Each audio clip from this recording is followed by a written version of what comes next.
So, are too many free games ruining gaming? I found this article on metro.uk by Game Central that talks about how there's too many games basically, and a lot of them are free or half price, and gamers are basically being conditioned to buy these games for cheap or to kind of have like a back stock of games that they want to play. And this is an issue, but we'll read through this really quick. All right.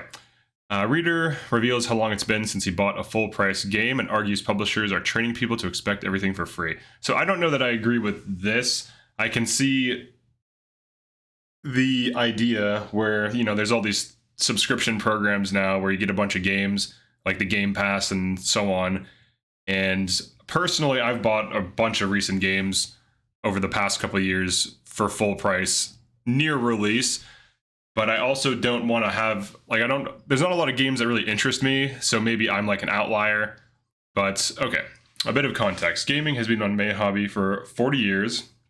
I balance this with TV, film, books, board games, football, comics, music, and most of all, parenting. This is a lot of hobbies.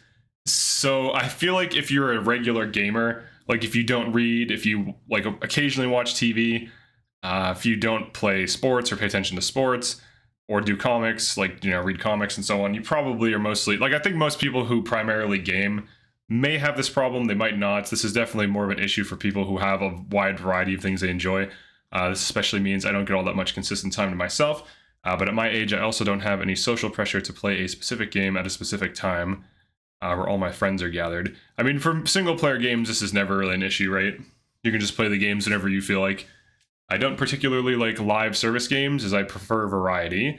They tend to be time sinks. I agree with that, actually. Like live service games where you're locked into some battle pass. If you want some skin for a character that you'll probably only play for 10 hours and move on anyways.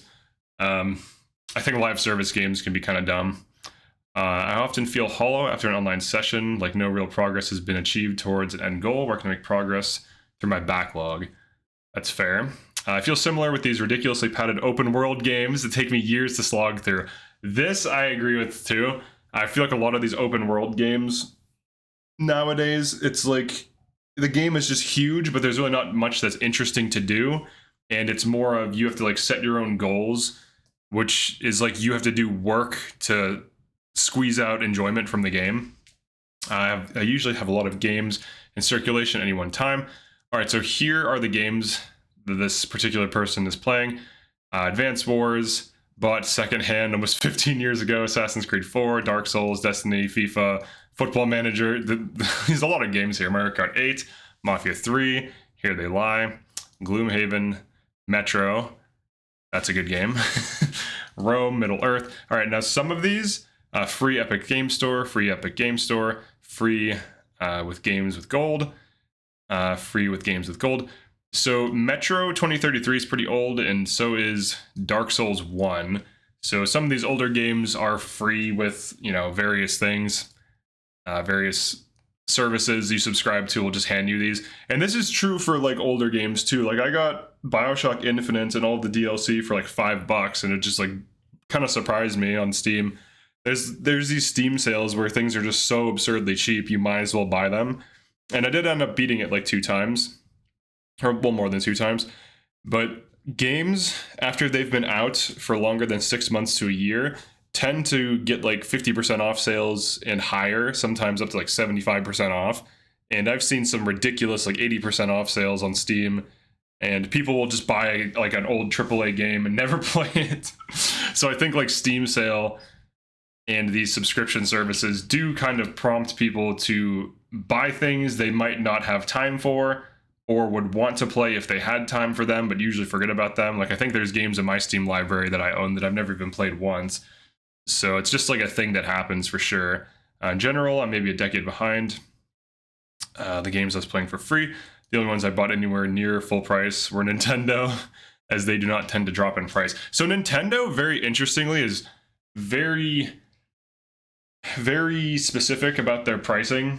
They're very controlling, rather. I mean, in a way, it's good for them because things tend to retain value for Nintendo. They tend not to do sales, and if they do, it's 25% off or something, or 10% off. So they tend to do sales that aren't as steep, like aren't as drastic, but still, keeps the game fairly profitable. Whereas obviously 80% off, you're losing most of the money in that sale.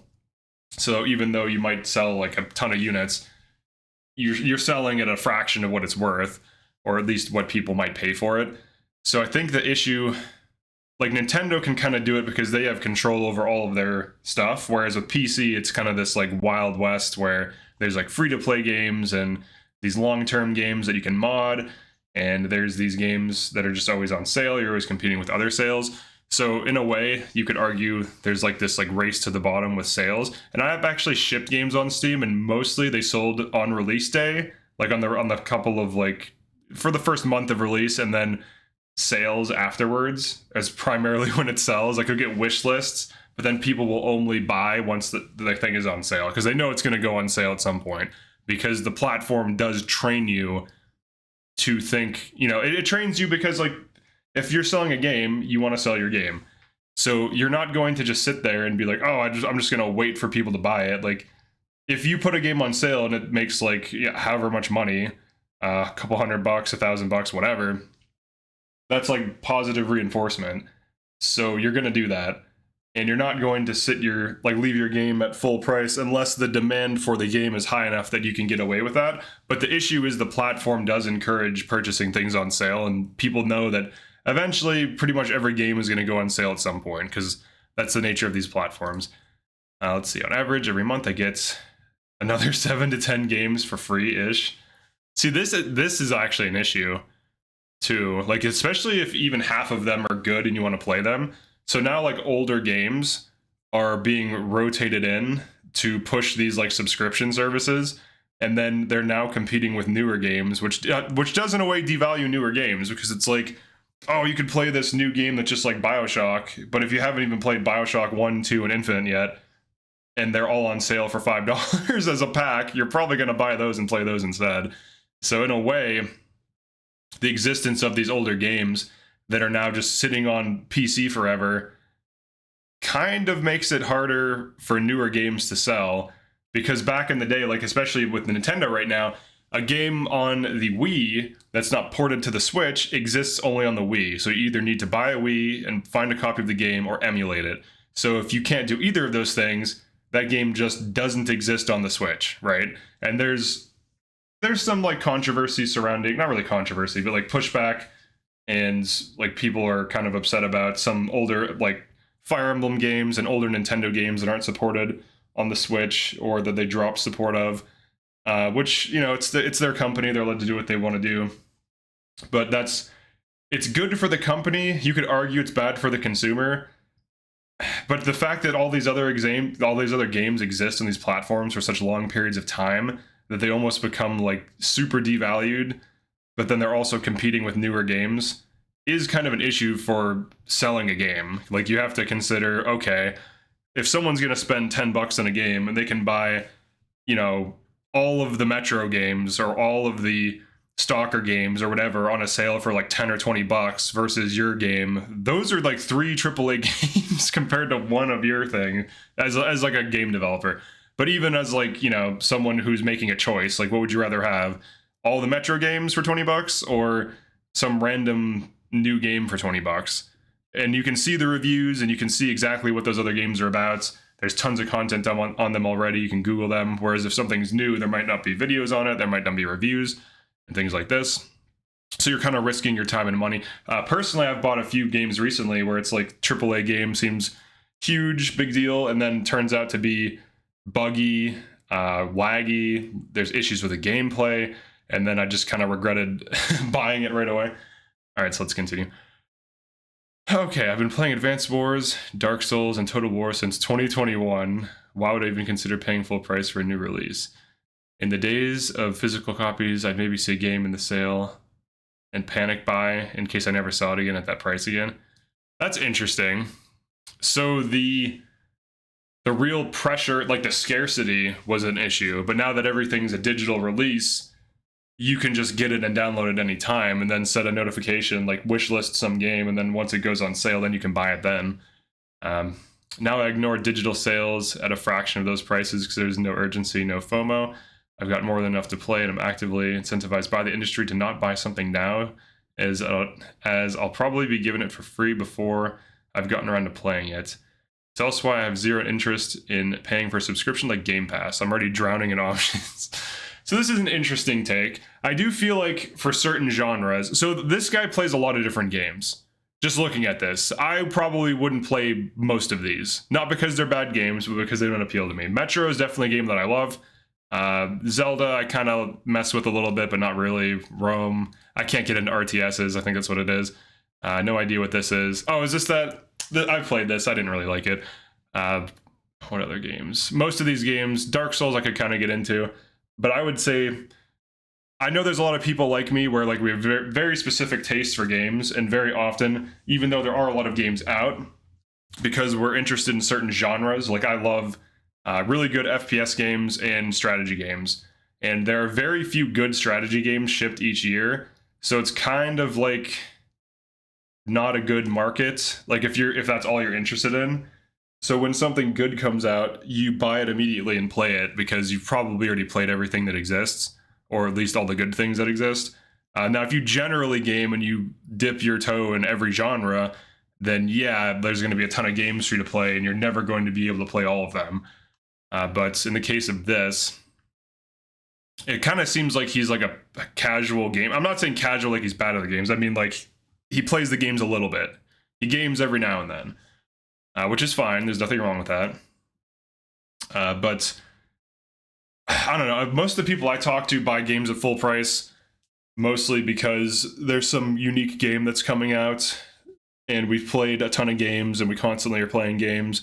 And all the games that I really am interested in, I already own, and I've already beaten them a few times, and I'm really waiting for certain games. Like this year, I'm looking forward to Visions of Mana and Stalker 2. What else? I have it on a board over here.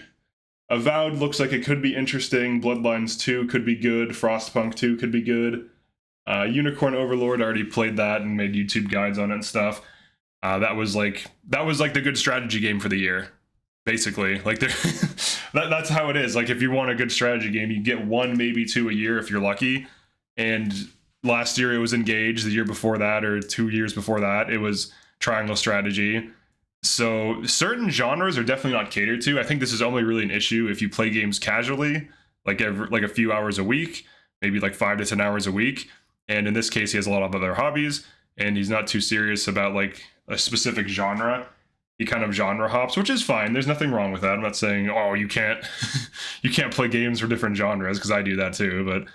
But is this really an issue though? Too many free video games is ruining game. I don't think it's ruining gaming. I think that certain platforms encourage sales, but ultimately, if there is a genre that is starved for content and someone ships a good game in that genre, people will buy it at full price for the most part. Some people might decide to wait for it.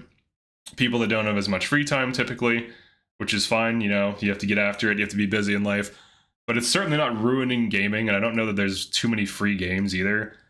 That's not been my experience. Most of the games I've purchased recently were at full price around release, or at least like a few days after release.